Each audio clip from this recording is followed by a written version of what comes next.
Welcome to Menopause Monday. Happy Monday. And today I'm talking about crippling anxiety related to menopause. I'm going to go back through some more common symptoms and so not so common symptoms over the upcoming weeks. So if you've got a symptom that you specifically want me to discuss, drop it in the comments or send me a private message on Instagram at Kate Hartley UK. You can find all the links below in the description, and I will make sure that I include that in the rotation of the videos I'm going to do. So just to sort of give you a bit of background on anxiety, I am a psychotherapist. I've been a psychotherapist for 16 plus years. I'm also a hypnotherapist, and I actually specialize in anxiety. Obviously, I do my health and fitness stuff as well. And it all actually ties in really effectively. Today, what I'm going to do is break it down as to why you may be struggling more with anxiety because you're going through the menopause, and also give you some really simple, easy, tangible tips that you can use to avoid certain things that might be triggering it, how to manage anxiety when it comes crushing down upon you, and also things that you can do to alleviate anxiety. As I've mentioned, I'm an anxiety specialist, and an overall approach to your anxiety is the best way to help alleviate anxiety. Stressors are always going to be out there. There is nothing that we can do to reduce the things that are out of our control. But there is a lot that we can do to help alleviate the things within our control, and also to build up our resilience so that when things do knock you off course, you're more able to cope with them. It's not about eradicating stress, because you can't do that. It's an impossibility. But I really also want you to take from this that anxiety is 100% treatable. I work with people who literally have pretty much locked themselves within four walls, and they've been in four walls for a long time for various issues and heavy duty issues too. I'm not talking about minor things. I mean, the worst things that you can possibly ever think of. I help people with those sorts of problems, and they combat their anxiety. Yes, it does take some work, it does take some discipline, but it's not. I heard something the other day, and it was, instead of FOMO, it's JOMO. So instead of the fear of missing out, so the fear of maybe not having the things that you think you enjoy, which are contributing to your anxiety, it's the joy of missing out. Reframe it. It's the joy of thinking, actually, I'm not going to have that, or I'm not going to do that, because I know it contributes to my anxiety, and I'm going to actually find joy in that. And when we can see it as something that we're adding to our lifestyle rather than taking away, it has a really positive impact on us. It's amazing how much our mind can help us with this journey. And because anxiety is so crippling, because it has such a negative effect on your sleep, your hormones, if your sleep is negatively affected, then that is going to have a negative impact whether you're struggling with anxiety or not, in any case. And it does have this vicious circle of pulling you down very quickly. So I really want you to take heed of the things I'm going to share with you today. Nothing is horrendous. I hope it's going to be really helpful. If you put it into action, I promise you it will help. And if you get to the stage where you're doing all the things and you're really struggling still with your anxiety, you need somebody to actually help lift you out of that rut, please send me a message. I do still take on private clients, and I'm very successful with the people that I work with. There is nothing awful about it, but we can get to the bottom of the nitty gritty. And because I use hypnotherapy too, it helps bypass some of those conscious, logical brain things that are keeping you stuck, and we can sort of sneak in the back door and work with some of your subconscious belief system. So with that, I want to get started. By the way, if you've not clicked the like button, please do. If you've not yet subscribed to the channel, make sure that you do if you find this helpful, so that you don't miss future episodes. I share a video every single Monday, and if you hop across to my Instagram page, I talk more about menopause on there, specifically sort of menopause, weight loss, menopause related to our lifestyle. But I like to keep it light-hearted. I like to add a little bit of humor into it, and maybe I might be able to inspire you into action over there as well. So without further ado, let's get started. I'm going to go over how the decline in estrogen can actually contribute to the anxiety that you're feeling. And I'm also going to highlight the impact of the hormonal imbalance on neurotransmitters in your body, things like your serotonin, one of your feel-good hormones, and GABA. Estrogen has an anxiety reducing effect on the body. And obviously, as we're going through perimenopause into menopause and postmenopause beyond, because you've got reduced amounts of estrogen actually being created in the body, being produced by the ovaries, although the adrenal glands do back up the job of the ovaries once the ovaries have gone into retirement. And I'm going to go into adrenal health in a little while too, because that also contributes to how well you manage your anxiety. But it's important to know that estrogen does affect many parts of the body, including how you manage anxiety. Now, if you ever go on to antidepressants, or you hear of somebody who's gone onto antidepressants, they are known as serotonin reuptake inhibitors. Essentially, that means that they help the serotonin that our body creates to stay in our body for longer, so it doesn't get used up so quickly, it doesn't get excreted so fast. Serotonin is one of our feel-good hormones. Gut health, I'm going to sort of keep coming back to gut health, because gut health is somewhere that you have a lot of control over. Gut health, 90% of our serotonin gets created in the gut. So when you have got good gut health, you're necessarily making more serotonin. And even though you may have declining estrogen levels, which mean that the serotonin that you make might not be staying in your body as long as you ideally want it to, what you definitely don't want to be happening is, due to poor gut health, that you're not actually creating sufficient serotonin in the first place. It's important to eat things like foods that are high in L-tryptophan. So L-tryptophan converts into serotonin. And tryptophan-rich foods are things like eggs, tofu, nuts, seeds, dark chocolate, cheese, turkey, chicken. Did I say chicken? Essentially healthy foods.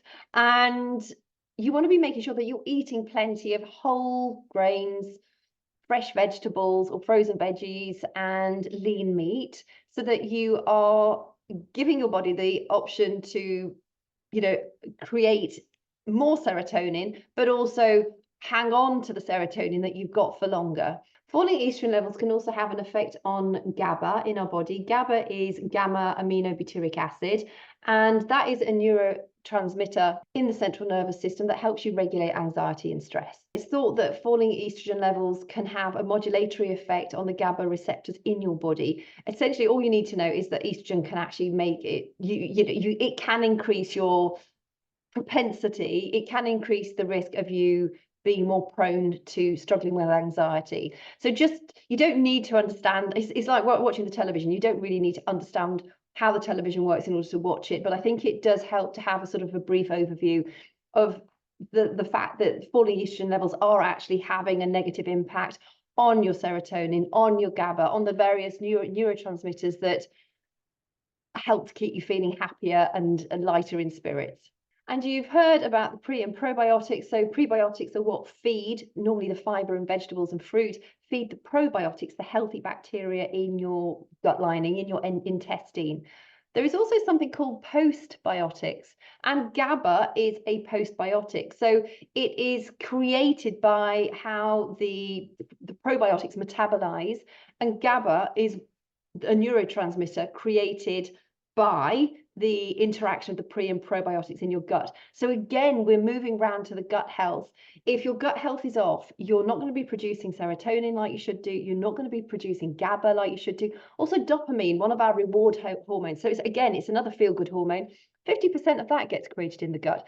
So just know how vital your gut health is for your sustained happiness, energy, immunity, just feel good during menopause. And I am going to go back to gut health in a little bit more detail in a little while. I want to share a couple of testimonials with you of women that I have worked with my health and fitness side of things, who followed a 4-week gut healing system that I also did myself. When we removed, as part of this protocol, we removed dairy, we removed gluten for a certain period of time. Then we started to add it back in to see how our bodies responded. A lot of us have sensitivities that we're actually not aware of. I found out, unfortunately, that peanuts and legumes, I'm really sensitive to them, even though I love them. But I can still eat them. I don't have an allergic reaction. It just means I know I'm going to be quite gassy if I do eat them. And it's sacrifice that I have to put up with. But at least I'm equipped with that knowledge. And give me just a second. Let me just pull up these testimonials that I want to share with you. Okay, so this was one who did the gut healing system, Lindsay. I used to take Zantac 150s like they were candy. I had major issues with constipation my whole life. I've been on this gut health protocol, and I will never stop using it. It's better than anything I've ever found on the market. Lindsay, since I was a child, another Lindsay, since I was a child, I've had terrible issues. As a kid, I would cramp and cry, not knowing what was wrong. Now looking back, I know it was IBS and it was not normal. After 13 months so she added the adaptogen herb shake that I drink daily, plus following the gut protocol, she's had no issues unless she does not drink it. Like a vitamin, she drinks it daily. So she's referring to the adaptogen herbs drink that I drink every day, which has also got the pre and probiotics and the digestive enzymes. So it's brilliant for your gut flora. I'm just going to talk about share a couple on mental health as well, because I really want you to understand how important gut is for our mental health. And I think it helps if you've heard testimonials from other people too. This is Rachel. I was on depression meds for 9 years and now have been off of them completely for 9 months. And I just had a baby and no postpartum. Woohoo. The adaptogens are a nutritional game changer. It's amazing how much better you feel when you start feeding your body the right foods. Absolutely. Bernadette, I was on anxiety meds for some time, then stopped during my pregnancy. A few months after my daughter was born, I knew it was time to go back on them. I finally got more involved with my gut health. My next step was to start introducing the adaptogens, and I'm now weaning off the meds, and I can't wait to finish. I hate putting that stuff in my body. So I will drop a link to the superfoods adaptogen herbs in the description beneath this YouTube video as well, because you may want to have a look at that. It is an absolute game changer. So now I've gone over how our neurotransmitters, our feel-good hormones, can be dysregulated by falling estrogen levels, and how gut health has a really positive and powerful impact on how you manage those neurotransmitters that help you feel better for longer. And also gut health gives you energy, boosts your immune system, etc., etc. So right now, I'm just going to sort of briefly cover the psychological factors. As we come to this stage of life, many of us have, the dynamics in our relationships are changing. You might have become an empty nester. You may be becoming an empty nester. You might find that you're feeling lonely now, being an empty nester, because you've dedicated your entire life to your children's upbringing all so far. It could be that because there's just now and your partner in the house, the dynamics of your relationship are changing. It can put a lot of pressure on a couple when all of a sudden a major contributing factor in your household is no longer there. It could be that you're worried about your future. We get to this stage of life and it's just like, God, I've still not reached the financial security that I wanted to reach. Am I ever going to reach it? It's much harder to find a job as an older woman. I know so many women who are highly, highly qualified, and it's really hard for them to get a really well-paid normal job. I say normal because I don't work a normal job. Yes, I'm a psychotherapist, hypnotherapist. I work for myself, but also I work within online marketing. And if you ever want to talk about expanding your income and helping a lot of people and giving yourself that financial security, please have a conversation with me. There is nothing I love more. It's my absolute best thing ever to help you find that you can prioritize your own health and wellness, and also create an income that is a sustainable, profitable business that you can do for as long as you want to. Working around, you may have your current commitments already. Let me say that you'll probably say, oh, I'm too busy to take on anything else. None of us who started this were not busy.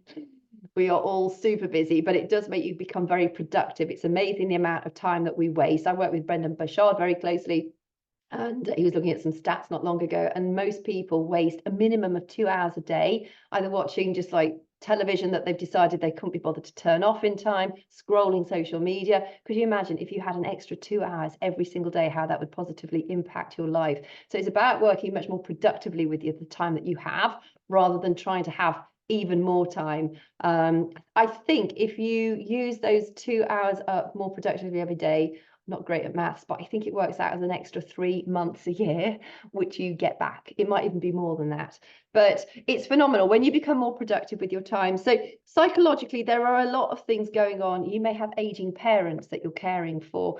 You may be going through grief of losing significant caregivers that you've had throughout your life. There is a lot of political and economic uncertainty out there at the moment. The cost of living is sky high. The supermarkets often aren't even stocked with the basic essentials, and all of that can have a sort of contributory knock-on effect to making you feel more unsettled. And it doesn't take much when you start to feel unsettled in one aspect of your life, and then a few other little things happen. It is like the straw that breaks the camel's back. And all these little things that by themselves are seemingly insignificant, when you put them all together, they actually become a very heavy burden.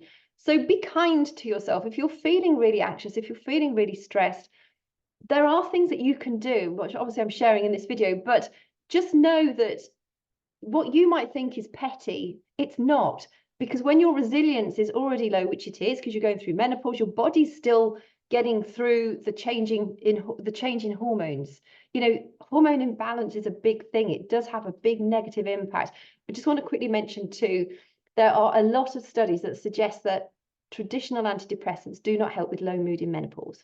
I have done a previous video on that, and if I can find that, I will link to that at the end of this.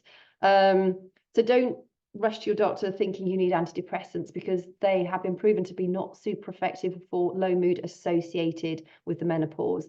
You're much better to try maybe HRT if you need HRT. I have nothing against it. I don't take it myself.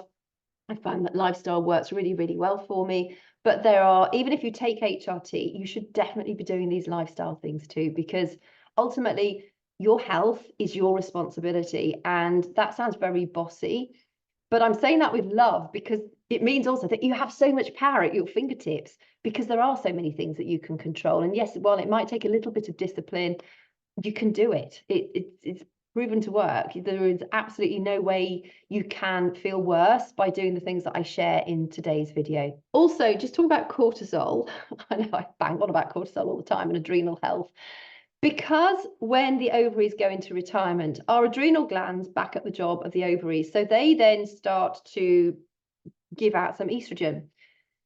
Because at this time of life, obviously going through the menopause, our body's in stress because of the hormone imbalance. Like I just mentioned, those psychological things, those lifestyle factors that you might be dealing with, that all has a negative impact on your adrenal health. Well, if your adrenal health is in good standing, really, you should not be struggling with too many symptoms at all. But because for the majority of us, our adrenal health is not in good standing, we're tired, we're stressed, we're not eating the right stuff, we're drinking too much of the wrong stuff, it does have a negative impact on how you navigate through the menopause. And when you can manage your stress more effectively, that is going to have one of the biggest, if not the biggest, impact on how you navigate your menopausal symptoms. So while we're talking about crippling anxiety here today, it's a combination of stressors that contribute to that crippling anxiety. And while your hormones are not doing you the best favor, there's still so much that you can do in order to support your hormones. Also, prolonged exposure to elevated cortisol, stress hormone, can also actually alter the structure of your brain. Now, if it can alter it one way, it can alter it back. It's like somebody who has had a stroke and lost all bodily control. Over time, by just focusing, thinking of the tiny finger they want to make twitch, or the eyelid they want to make blink, it's amazing, that mind-muscle connection, the power of that. If you doubt it, go and read some books on it, because it will blow your mind. And it's not a bad idea to read books like that, because it really helps you understand the power of the human mind over the human body. But just know that, while your brain may be changed structurally, everything I'm sharing today can help you maintain a healthy brain structure. So while you may feel a bit stuck at the moment, if you are struggling with crippling anxiety, you're probably feeling very stuck and very frustrated and very afraid. You can decide today to choose 2 or 3 things that I'm talking about and employ those into your life. Keep a journal, keep a stress journal, keep an anxiety journal. Note how you're feeling today, the things that you're afraid of, the things that you're excited about, and do it weekly. Let the weekend be your touch base journal with your anxiety, but make sure that you are taking actions on the things that I'm sharing, because if you don't take action, you've just wasted the time that you took to listen to this video. Anxiety, the best way to beat fear is by taking action every single time. If you let fear hold you back, fear grows and it becomes chaotic and it sort of seeps. It's like a bad smell. It starts to seep into other things. When you start to take small action against that fear, lean into the fear, it's amazing how empowering that is. And it doesn't take long.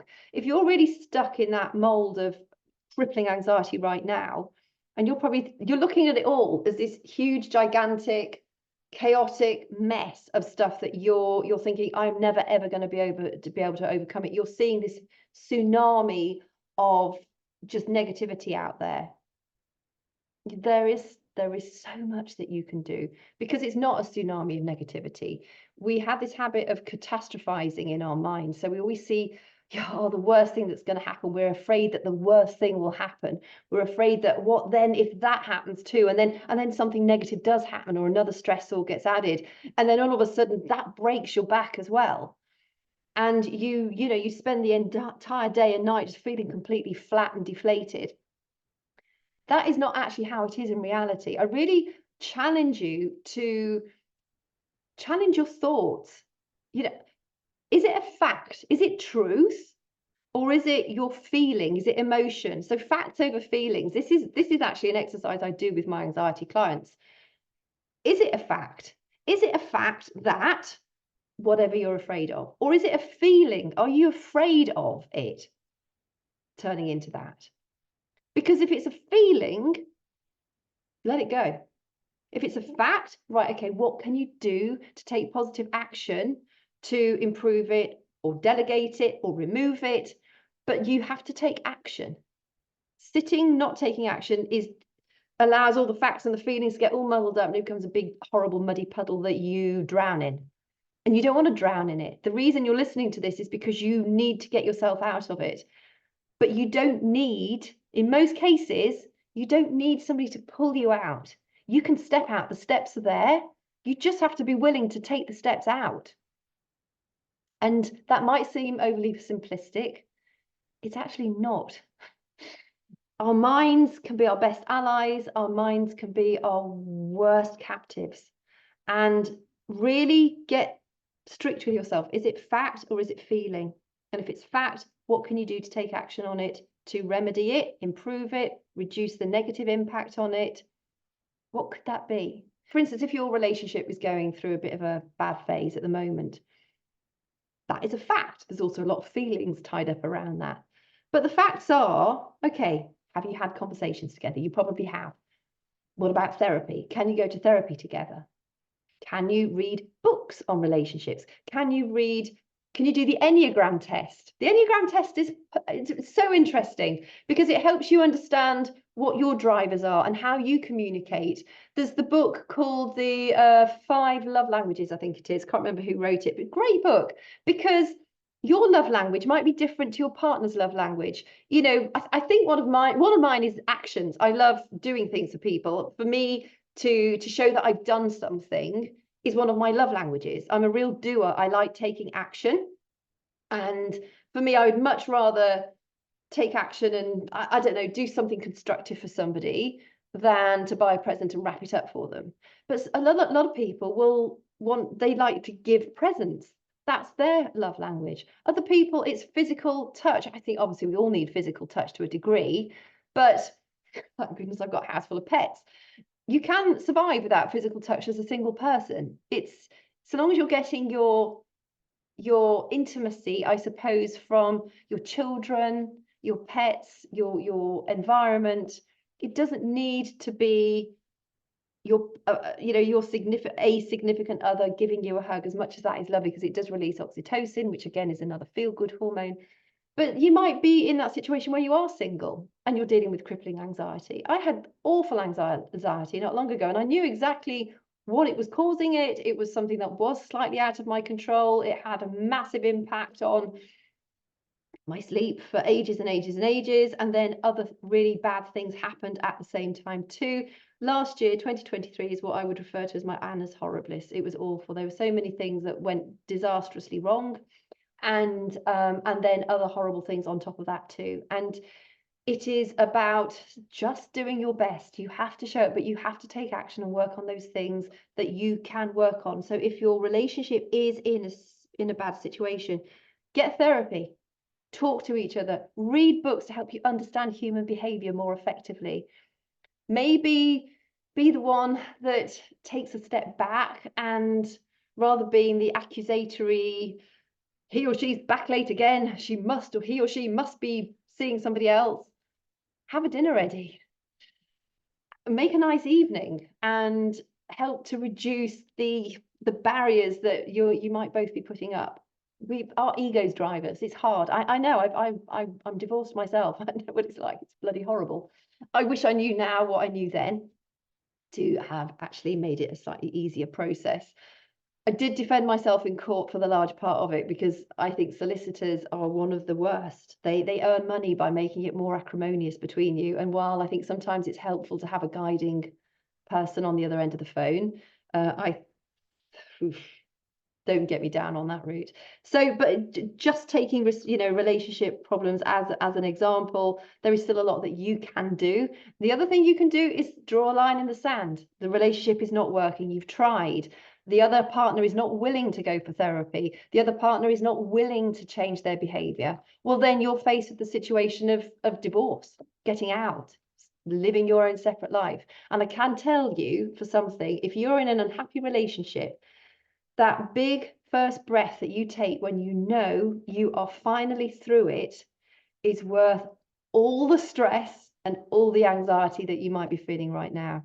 There is life beyond divorce. There is life beyond relationship breakdown, whether that is life as a singleton or life with another partner. The fact of the matter is, you can't find another willing, healthy relationship while you're still stuck in the mire of a bad relationship. Don't wait to be rescued, because that is not a good foundation to build a new relationship upon either. Get out, be yourself, re-identify with yourself, find who you are. It's very freeing, it's very liberating. It might be a bit daunting, but you have to know who you are so that you make a good partner again if you're going to have another relationship with somebody. I honestly recommend that anybody who has a relationship breakdown, that you spend a good 6, 9, 12 months alone, just rediscovering who you are, finding out what really drives you. And then if you do meet the right person, you're a healthy, rounded soul ready to take on a new relationship without needing to be rescued by that individual. I've gone on a massive tangent, but I speak to a lot of people who are in that situation, so I hope I hope it doesn't apply to you, but if it does, then I hope it was of some use. So back to the core issue of crippling anxiety. What you eat is going to play a huge role in how you feel. I've already spoken about the gut healing system, gut health in general, so I'm not going to go back into that in too much detail. Make sure that you are eating a wide range of fresh fruits, vegetables. I tend to buy a lot of frozen fruit and veg, actually, because I think nutritionally they've probably got more good stuff in them than the stuff that's going a bit soggy and a bit moldy on the shop counter. It's also better value, and if you've got a large enough freezer, I would fill up your freezer with frozen veggies and frozen fruits. You need plenty of protein when you're going through the menopause, particularly if you do strength training. Our requirements do increase. Try and make sure that you're eating. You might think this sounds a bit weird, but try and eat vegetables and protein and carbs in the morning. We don't need so many carbs at night. Carbs, I'm talking about healthy carbs, so whole grain bread or sourdough. That's a fermented food, but not the sort of the crappy sort of plastic shop bought white bread that you buy. Avoid sugary cereals. Oats are great, quinoa is great. Something like egg on toast with some green beans on the side, and let the toast be healthy. Avoid margarines. They're not very good for you. You're better off with just pure butter or avocado. For lunch, make sure you're eating plenty of veggies again, and protein. And then for your evening meal, and carbs, you can have a small amount of carbs at lunch. And then for your evening meal, you don't really need carbs. We have carbs for energy. Carbs are not bad. We need fiber-filled carbs, but you don't want too many of the You don't really need the rice. You don't really need the pasta. Try and find veggie equivalents. Things like you could do. I've recently been doing this turnip fries. So swede, actually, I use swede because I couldn't find turnip in the shop. So I chopped up some swede, put it in my air fryer, and I had that as chips instead of potato chips. Even though potato chips are like my favorite, fish and chips is one of my favorite meals, and I do still have that, but as a treat. And the swede fries were absolutely delicious. Instead of having mashed potato, I mashed up some butternut squash, added some sprouts into it, and I added something else as well, carrots. Oh, it was lovely. And I had like a really nicey sort of frazzled pork chop on the top of it. It was such a tasty meal, and I felt really full. I felt satiated. I did not feel like bloated full though. Another one, if you love pasta, if you love spaghetti, try zoodles instead. It's courgettes, spiralized courgettes, things like that are going to be better for you for an evening meal if menopause weight gain or weight loss is an issue for you. If you're healthy with your weight, just keep doing what you're doing because clearly it's working. But I work with a lot of ladies who want to get rid of menopause, weight gain, and this is a really simple method to follow. It's the method that I'm actually following at the moment. I'm doing a program that revolves all around it. It's fascinating and it works incredibly well. So, but make sure you're eating enough protein. Protein is something that we do need more of as we go through the menopause, which brings me on to strength training too. You might be doing more, you might love running. I think running is great for mental health. But if you are struggling with weight gain, you want to do less of the cardio stuff and more of the strength training based stuff. Even as a beginner, if you're brand new to fitness, you should still be doing strength training. Strength training can be exercises with no weights even. You can use your body weight. You know, you can get so much out of a squat by just using your muscles and the air as resistance and really focusing on what you're doing. I mean, I can do that and it's nothing really, or I can do really push it up, then really push it down. I don't need a weight. If I did several reps of those, my arms would be really tired. So don't let fitness intimidate you either. If you want some help with your fitness, that's my day job. Just fill in the Get My Sparkle Back form, link below, and we can just have a conversation. See if what I do aligns with what you want to achieve. It will transform your life on every single level, and you get the nutritional support. You'll get the adaptogen herbs and the superfoods that I drink every day. You get those for free when you get the year's workouts. And in actual fact, if you're watching this in January 2024, you also get an extra year of workouts when you get the bundle. So you get the whole year of workouts plus 30 days of the superfoods, plus the nutritional support, plus the mindset support, plus that extra year of workouts. And it works out, oh god, it's next to nothing. It's such good value, and I have a promo code that I can offer you too before the end of January if you want to get started. So if that data's passed and you're catching up with this, please, if you're interested in getting started with your health and wellness, just message me, because there are various promos and things that go through, you know, I have access to, or just click the link to join my newsletter. Whenever something new comes up, it's my newsletter that I send the offers out to first of all. So, and obviously my customer base as well. So make sure that is linked in the description below as well. So fitness is really important to you. It will help improve. A strong body really gives you a strong mind. It also gives you a great sense of achievement. It gives you a sense of confidence because you feel confident in what you're wearing. It might be that you go into your closet now and a lot of the clothes you can't wear anymore. You rely upon elasticated waistbands. When you can feel strong and healthy in your body, I'm not talking about skinny, that's not healthy either. I'm talking about strong, lean, energized muscle. It has such a positive impact on your mental health. It releases endorphins. So while, you know, your GABA, your serotonin, your norepinephrine, I'm useless at saying that word, so I hardly ever do. While that, while that's being negatively impacted by your falling estrogen, you can flood your body with endorphins by taking action and doing workouts. Why not? It'll help you sleep better. It also, when we're exercising, it gobbles up stress hormones. It's so important. It will also keep your joints mobile, it keeps your bones strong, it helps to prevent muscular atrophy. If you're getting what you think is more cellulite, it's like to be muscle atrophy rather than cellulite. It's the muscles breaking down, and they will, because as cortisol rises, it has a breaking down effect on our bones, on our skin, on our muscles. But by strength training, you're counteracting that effect. You're keeping your bones strong, you're keeping your muscles lean and strong. It helps stimulate your human growth hormone, which is known as the sort of youth hormone. And yeah, unfortunately, it's not a cure-all, but it does certainly help you radiate more energy and more youthful energy than it would if you didn't do it. Things to avoid are caffeine, because caffeine, and even if you say, oh no, I drink tea, decaf, that stuff is highly processed. Get rid of it. Decaf coffee, just get rid of. Find a healthy alternative. Matcha tea is a healthy alternative. It's completely decaffeinated. You may think, ooh, matcha coffee, I love my coffee. Well, what do you love more, your anxiety or your coffee? Because that is essentially the situation you are in right now. Alcohol. I am the biggest proponent. I love red wine, I love whiskey, I love beer, I love cider. I don't drink it loads. I don't get drunk with it. I just enjoy a couple of glasses of it. But alcohol, while your first 1 or 2 glasses might be lovely, really relaxing, anything beyond probably a glass and a half, you're on that borderline of, okay, this is going to have a depressing effect on you, and it does. If you're really struggling with crippling anxiety, if I were you, I would boot the alcohol as well. Replace it with kombucha. Brew your own kombucha. I brew my own. It costs a fraction. It's much healthier than the shop bought stuff. Because kombucha is a fermented food. Fermented foods are incredibly good for our gut health, but it also contains trace amounts of alcohol. So if you're sensitive to alcohol, if you've been on an alcohol recovery, addiction recovery course, stay away from kombucha.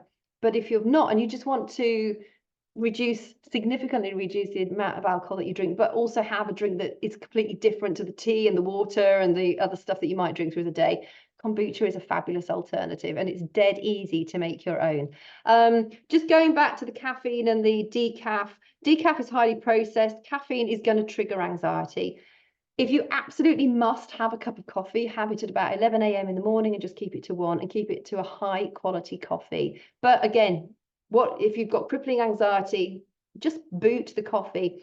A really delicious coffee alternative is Teeccino. I think that's Teeccinno, or it might be CCINNO. If you start to type it in Google, it will pop up. iherb.com tends to be better value than Amazon. Do a bit of a shop around for it, but it's a herbal equivalent. Really healthy, really delicious. And if you're trying to cut back on your caffeine, in fact, take try out of your language. When you say, oh, I'm going to try, you've already set yourself up for failure. In your head, you're saying, I'll do it if I really feel like it. No, if you want to get rid of your anxiety, you have got to be bossy with yourself. Try is BS. Just commit to it. I am going to get rid of the caffeine, and I am going to replace it with matcha or Teeccino or another drink, a herbal drink of some sort, or kombucha, for instance. Although kombucha in the morning might make you feel a bit heady because of that trace amount of alcohol. It depends how you rock your day. Lemon balm tea is really great if you struggle with anxiety. I have been drinking loads of lemon balm 2023, and I think it does have a calming effect. If you read about it, everybody talks about the power of lemon balm, and when I've had moments, I've just thought, I'm going to go and have a lemon balm tea, and I've managed to get through somehow. So I think it actually does work. I think you have to be the guinea pig with some things. It's like those testimonials I shared with you earlier. You'll think, oh, it's all well and good for Lindsay and Bernadette and whoever else I shared, until you've experienced it yourself. That's why I drink those superfoods and the adaptogen herbs every single day. I know they work, because I know when I haven't had them, before I had my double bunionectomy surgery, I wasn't allowed to drink anything like that for 10 days before the surgery. Oh my Lord, within like 3 days, I felt so sluggish. It was just like, shall I have the surgery? And then as soon as I got back on them again, it just gives you, that's like ping. And The adaptogens help your body adapt to stress. That is the whole point of adaptogens. They are grown way up on the slopes in places like Peru, places like that. And the reason they are so powerful is because they have adapted to stress themselves. There is a brilliant story, and I won't go into it in too much detail because this has already become quite long. I can't remember which Olympics it was, but the Chinese women's running team, I can't remember, I think it might have been the 400 meters. They were all tested for drugs because their performance was literally off the charts. And I think they must have won it, but their performance was like significantly better than they'd ever done before. And it turns out they were using cordyceps, which is one of the adaptation herbs I take every day. I take 8. Cordyceps is one of them. Cordyceps is this little critter. It's a parasite. It sounds delicious. It's a parasite that grows out of the back end of a dead caterpillar. I think that's what it is. Anyhow, type in cordyceps, do a bit of Googling on cordyceps, CORDYCEPS, and it's fascinating. Or maybe type in cordyceps and the Chinese running team and read the article on it, because sometimes until you experience it yourself, you think, oh, it's all well and good, and does it really work? And I've tried so many things in the past, and do they really work? Probably not. I've been trying out a caffeinated hair growth serum, and clearly it's not worked. I've been trying it for like the last 6 months. So I'm going to be trying something else now. And everybody said how great it was, and maybe it does work for some people, but it just didn't work for me, unfortunately. So I've got slightly thinning hair at the front. It doesn't really bother me too much, but it's quite bald anyhow. Magnesium helps to calm you. I take a magnesium complex. So supplement complex. I did just start with magnesium glycinate a few months back, again, to try and help settle me before bed. And I think the complex is better. So the complex contains all different types of magnesium, and I just take one of those before bed. Vitamin D is absolutely essential, particularly if you're not outdoors much or if you live in northern latitudes, particularly through the winter months or the sort of the late autumn, winter, early spring. I would take a vitamin D supplement. Vitamin D is just so important on so many different levels for our health, our mental and our physical health. I would definitely take a vitamin D supplement. Make sure you're not drinking too much tea as well, because tea contains certain levels of caffeine. If you're drinking tea, just drink high quality tea, herbal teas. I have a sleepy tea, which I can't remember what it's called. I got it off some herbal website not long ago, and I need to go back through my emails to find where I got it from, because it is delicious. It's a combination of lavender and valerian and chamomile, and I think it might have a little bit of peppermint.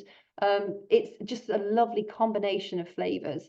So, but any sleepy tea will do. Pucker do some really nice sleepy teas, and I do think those will help you go to sleep more effectively. Avoid screens before bed, avoid blue lights as much as you can do. Just try not to work too late. Avoid strenuous exercise within 2 hours of going to bed, because that will have a negative impact on your sleep. And if you're feeling anxious, it's just going to keep picking away at that anxiety scab. Really productive with your day. So at night time, write your list of to-dos.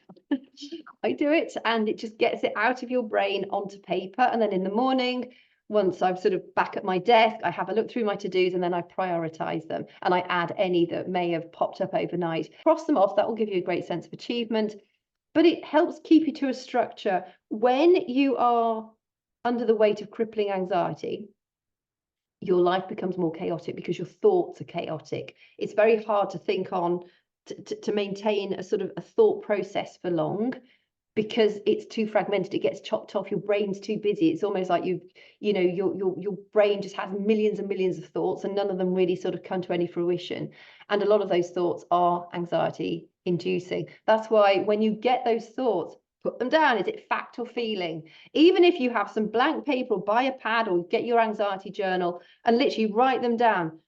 This is the thought. Okay, is it fact or feeling? And then you have another thought. Okay, is that fact or feeling? And put your facts on one side and your feelings on the other. It will be a really useful process for you to decipher which of your thoughts are serving you and which aren't. And to begin with, it might be a bit chaotic. It doesn't matter. Chaos, when you're working through it, is a bit chaotic, but just keep at it. If you are really struggling with anxiety, and if you have a real commitment to improve your anxiety levels, focus on your gut health, focus on moving your body with more strength training than cardio, focus on getting out into nature, focus on avoiding the things that are going to stimulate your anxiety and eating and drinking more of the things that are going to calm your anxiety. Be really bossy with your bedtime routine. Drink lots of water. You might find things like yoga and meditation help as well. I think meditation is fabulous for the right people. It doesn't work for me. For me, I'm a real action taker. My workouts and my mental health salve.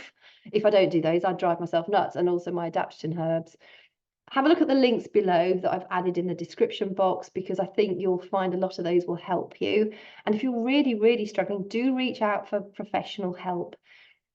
Try the things that do commit to the things that I have suggested today first, because when you commit to them, it makes a huge, huge difference. And just finally, breathing, deep breathing. And it's one of the first techniques I teach all of my anxiety clients, and they all look at me as I've dropped off another planet because it's so simple. But breath work done correctly will stimulate your relaxation response. You can't be stressed and relaxed at the same time. It's a physical impossibility.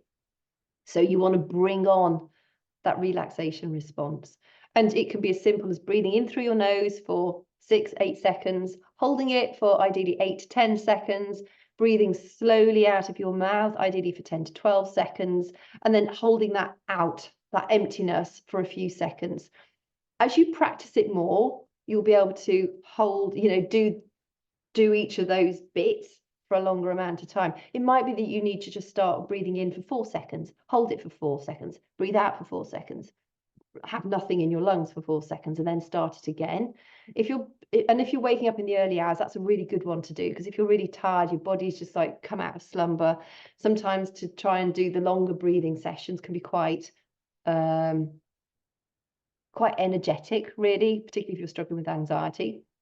So just try 4 in through the nose, hold it for 4 out slowly through your mouth, and then empty for 4, and then it's called box breathing. And just repeat that, and really notice where your thoughts are going, because I know what it's like to lie there and your thoughts are going all over the shop, and that even the silliest things that you would never normally worry about, you just start to ruminate over, and it can keep you awake, and it's just the most silly thing ever. It's because your nervous system is just firing off with all the wrong stuff.